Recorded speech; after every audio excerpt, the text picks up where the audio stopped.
Bonjour, je suis maintenant avec Pierre Mercier, qui est le président de la compagnie Telasia. Ça va bien? Bonjour, enchanté. Quelle est la mission de l'entreprise? La mission réelle de l'entreprise, c'est de devenir un leader au niveau nord-américain dans les produits, les petits électroménagers, les gros électroménagers et tout ce qui pourrait être électrique. Quelles sont les principales valeurs de l'entreprise? Euh, le client a le dernier mot. C'est le client qui compte, c'est ce qui est le plus important pour nous. On a une politique de no questions asked. Si un client nous revient avec un produit ou avec une plainte sur un de nos produits, ce qui arrive forcément, parce que toute vente à volume, si vous voulez, de produits, surtout électriques, hein, parce qu'il peut arriver plein de choses avec l'électricité, c'est de servir le client en lui faisant sentir que il n'y aura aucun problème à échanger ou à être remboursé. Il faut qu'il soit satisfait. Il faut se distinguer par l'originalité et l'exclusivité de nos produits.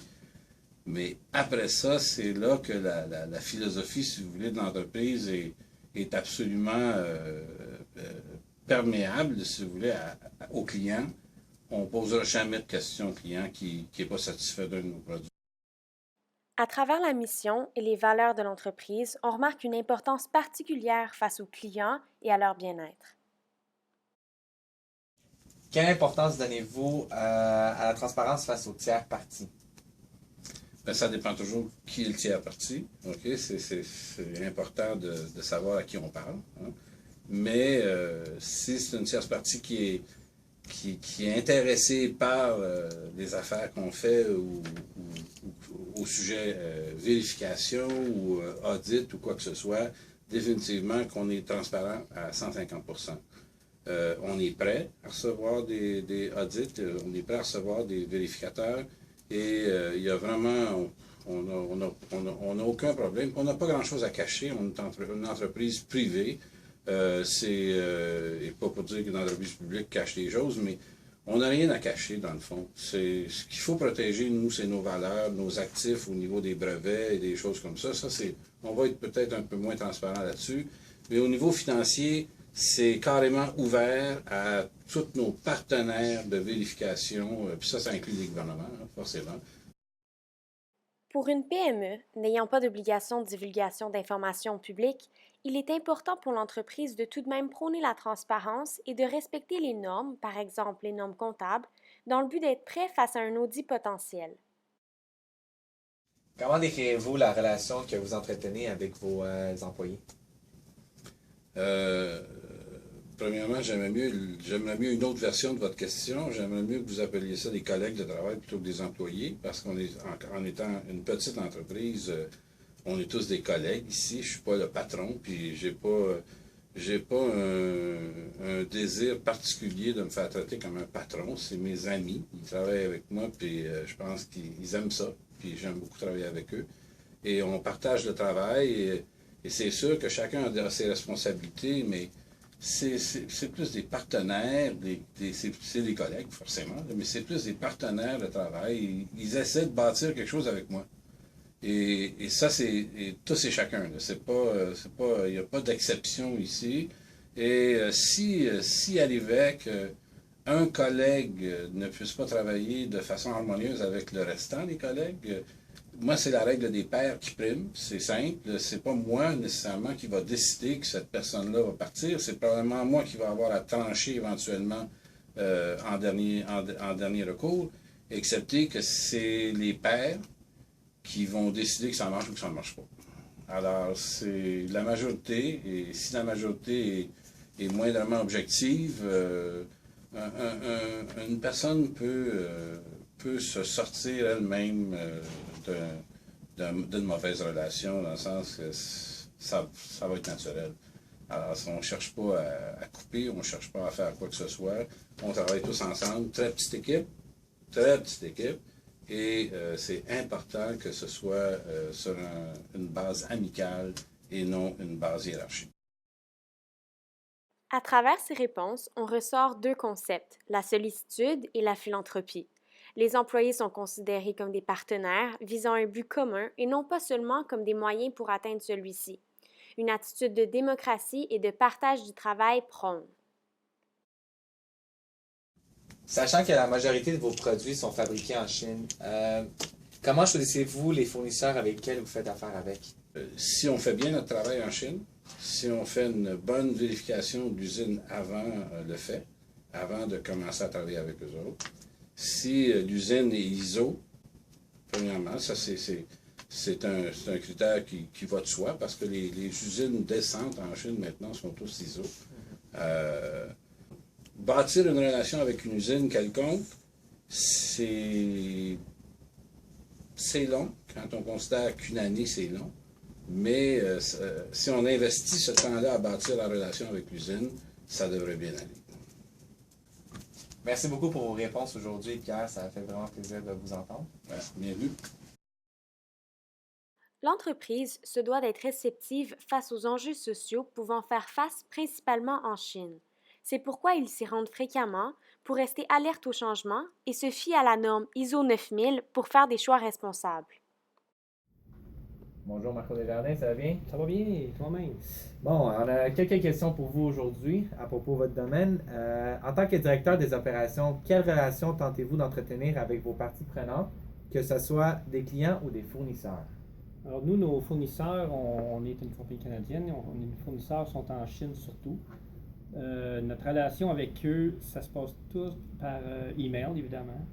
Nous, on a 12 heures de différence, donc le jour où j'envoie mes choses en Chine, le plus précis possible, parce que la langue est une barrière un petit peu. Les Chinois parlent quand même bien anglais, mais il faut être très très précis, parce qu'on ne veut pas d'ambiguïté entre notre communication pour se servir. S'il y a des éventuels problèmes et puis on n'a pas été précis, on pourrait... c'est des grosses commandes qu'on fait, c'est des commandes de conteneurs, donc il faut être le plus précis possible pour éviter les problèmes. Les membres de l'entreprise tentent d'entretenir des relations qui sont basées sur la collaboration des joueurs en implantant des relations solides et directes avec les parties prenantes, telles que les clients et les fournisseurs. I'm with Mr. Tino Zakaro right now. I'm going to start with the first question right here. How are you? I'm fine, thank you. So, second question, what are the customer service protocols you have here at Telesia? Mainly it's to be very attentive to the customers' questions and demands and whatever they need as far as service is concerned. Obviously this is always after the sale, so we can try to always make them happy and to give them the best service possible. Comme nous l'avons déjà fait ressortir, l'entreprise met beaucoup d'importance sur les services à la clientèle. C'est en quelque sorte la façon qu'une PME peut faire preuve de participation citoyenne et d'engagement envers la communauté, soit leurs clients. How do you manage product failure to ensure your customer safety? Well, that starts right from the beginning at the manufacturing level or even at the design. When we design a product, we'll always do an in-house prototype here, and then once it's sent off to the manufacturing stage in China or wherever else, we always do a back and forth as far as testing is concerned. I'm actually the one responsible for testing the prototypes once they're made available to us, and if they meet my criteria and the satisfaction of our quality, then we will proceed with the actual product. And in regards to that, we also have an external unbiased firm that does all our inspections in terms of the manufacturing and to also inspect the companies that we deal with to make sure that they're up to par and they meet all our standards and quality and government standards also. So, talking about criteria, can you specify me what are they exactly? Most of our products have to be food grade rated, which means that they have to be safe for people to consume when they have to either cook with the product or to fry with it or whatever they have to do. The plastics have to be BPA free. The stainless steels have to be they have to be high quality stainless steel so they don't rust throughout time when they're being washed, whether it's a dishwasher or hand washed. So these are things that we look for. Even despite all of that, the products do have to finally pass through government testing, through UL they have to pass UL specifications, which is the government standards for North America. À travers les années, l'entreprise a développé un processus de développement de produits rigoureux pour s'assurer que leurs produits respectent leurs standards de qualité. Ils font aussi appel à une firme d'inspection indépendante pour obtenir une opinion fiable et externe. Have you ever had to recall a product? To my knowledge, no, we've never literally had to take a product completely off the shelf. However, we have had products that have had some major issues of where we had to redesign. We either had to redesign the product or use different material in order to ensure the durability of the product, because we had some products that failed prematurely, and therefore we had to do whatever was necessary in order to redeem that situation. And then there's also instances where we have products that are, I wouldn't want to use the word dangerous to use, but I would want to use the word more that you have to take precautionary measures in order to use these products, because some of them are under pressure. Like, for instance, pressure cookers can go up to 15 psi and can reach temperatures of over 200 degrees Fahrenheit, in which case you do not want that particular item failing, because it can cause havoc and injury and so on and so forth. So if there's ever a situation where there's a product that is where there's that type of product, we will take extreme measures to ensure the quality and the durability of this product, and that's what we like to do. Il est intéressant ici de faire ressortir la réaction proactive de l'entreprise face aux problèmes qui sont survenus à leurs produits.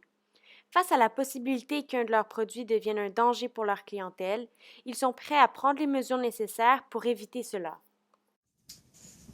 So in the warehouse, what kind of protocols do you follow to limit the waste of paper or cardboard boxes?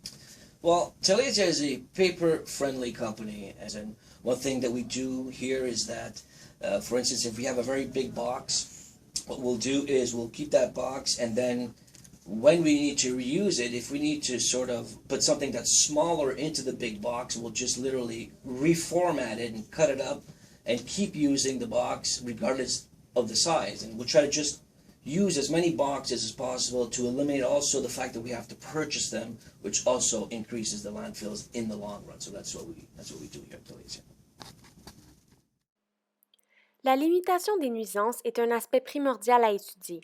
Dans n'importe quel type d'entreprise, des mesures peuvent être prises pour limiter les effets néfastes sur l'environnement. Telesia a mis en place de bons protocoles qui peuvent sembler petits mais font une différence dans la diminution de papier et de carton abondamment utilisés dans un entrepôt. De plus, ils font affaire à des entreprises spécialisées pour disposer des produits gâchés après avoir utilisé le plus possible de ceux-ci en pièces pour le service à la clientèle. Il est certain que d'autres protocoles pourraient être implantés, tels que le compost, l'utilisation de matériaux recyclés, mais globalement, l'entreprise s'importe de limiter ses externalités sur l'environnement. Après notre recherche et nos entrevues, nous en convenons que l'entreprise se situe au stade d'organisation réactive. Elle donne une grande importance aux parties prenantes et est encore au stade de croissance sur le plan économique, elle devient de plus en plus responsable. Par contre, l'entreprise est encore au stage de réaction. Des mesures de RSO plus importantes pourront prendre place au fil qu'elle se développera, par exemple une présence et implication plus accrue dans les communautés. Il est aussi important de mentionner que les éléments de la RSO ne s'appliquent pas au même niveau dans la PME que dans une multinationale, par exemple. Mais selon nous, chaque aspect doit avoir une place, à un certain niveau, dans chaque entreprise.